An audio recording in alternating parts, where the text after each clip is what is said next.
Bonjour, voulez-vous découvrir le trésor oublié de l'arc-en-ciel? Eh bien, c'est ce que je vous propose dans ces vidéos.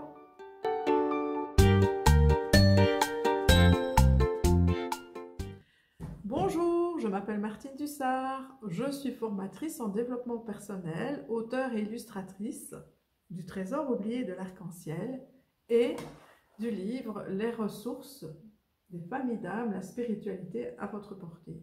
C'est un livre atelier, plus pour les adultes, pour découvrir sa nature profonde. Eh bien, nous sommes à la deuxième vidéo du rayon vert, donc du trésor oublié de l'arc-en-ciel.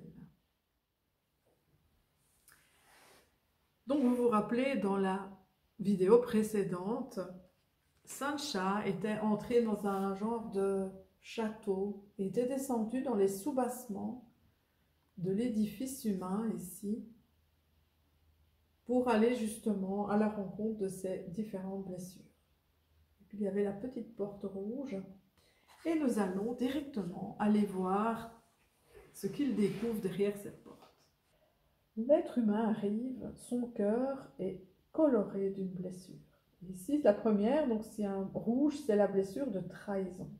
C'est le contrôle, l'autorité, le manque de respect, la perte de confiance en soi aux autres, la violence, l'abus de confiance.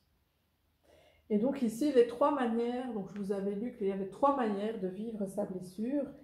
La blessure de trahison, ça va être « je suis trahi »,« je trahis » ou « je me trahis ».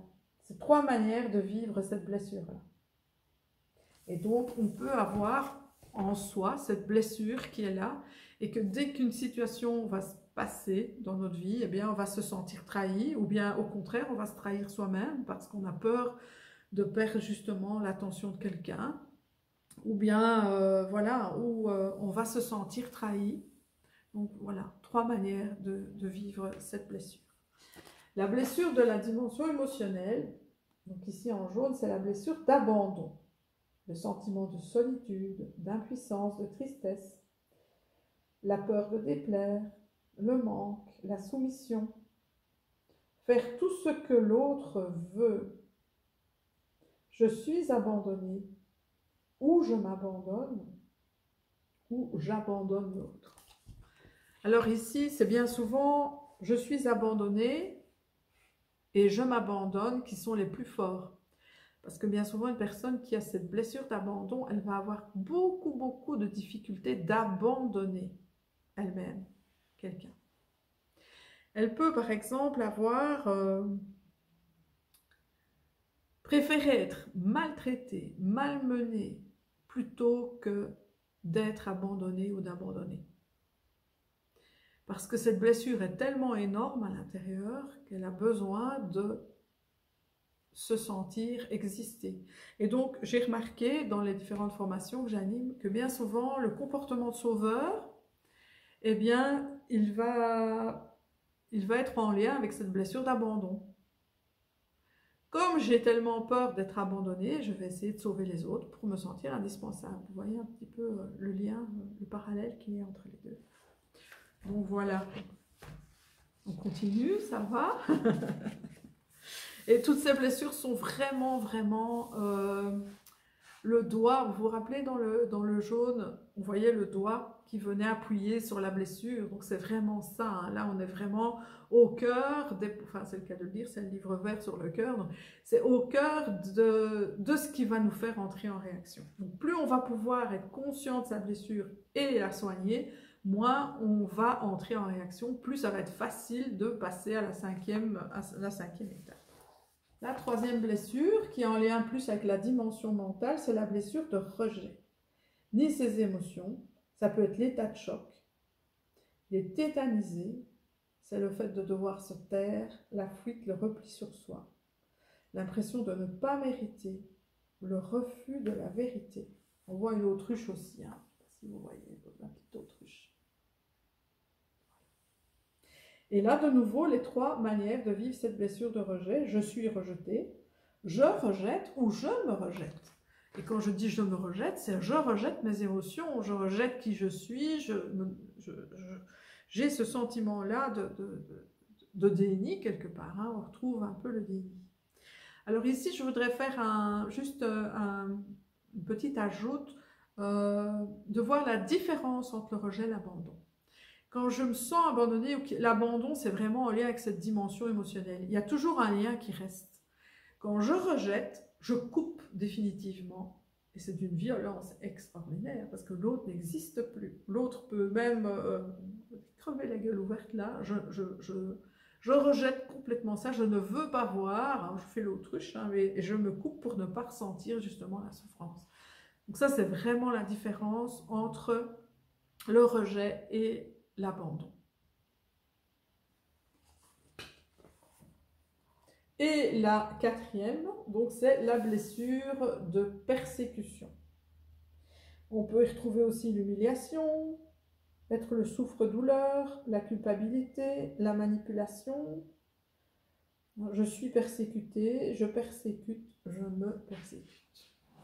Donc là, c'est quelqu'un qui va avoir l'impression que la terre entière lui veut, qui va même se faire du mal à lui-même, tellement parfois il se sent coupable ou il se sent tellement mal dans sa vie qu'il peut avoir ce sentiment de persécution où il persécute les autres aussi. Hein. Donc là, on voit plus le lien avec le bourreau aussi, hein, qui va aller titiller un petit peu et qui va persécuter. Comment faire alors ? C'est vraiment terrible. Comment guérir toutes ces blessures ? Le petit panneau vert. Là. Soigne ta souffrance, guéris tes blessures, retrouve l'être le plus vulnérable qui soit. Mais qui est cet être vulnérable ? Regardez, on dirait que les bulles nous montrent le chemin. Ouvrez vos coques de protection pour ouvrir votre cœur. Ici, donc oui, donc c'est si on va dans des choses plus noires, donc on met sa coque de protection. Donc vous pouvez la mettre aussi. Là-bas, quelqu'un est attaché comme un chien abandonné. Et on voit ici, donc à l'arbre, qu'il est ici. On voit qu'il y a quelqu'un qui est attaché. Alors ici, ça va être aussi une des pages les plus dures du livre. 2 pages les plus dures du livre. Et ici, on va revenir à la symbolique de l'enfant intérieur. On en avait déjà parlé. Donc, à partir du premier tome, déjà, je vous avais parlé de cette symbolique de l'enfant intérieur. Ça alors, c'est une petite fille. Oh, pauvre petite. Elle est dans un drôle d'état. Regarde la dame. Elles se reconnaissent. Et ici, on voit cette petite fille intérieure qui représente la petite fille intérieure de cette dame pleine de souffrance, pleine de pieux d'énergie, ligotée à un arbre. Cette petite fille est l'enfant qui vit à l'intérieur de cette femme. Elle a tellement souffert qu'elle porte toutes les blessures accumulées durant sa vie. Alors l'être le plus vulnérable qui vit en nous, c'est un petit enfant.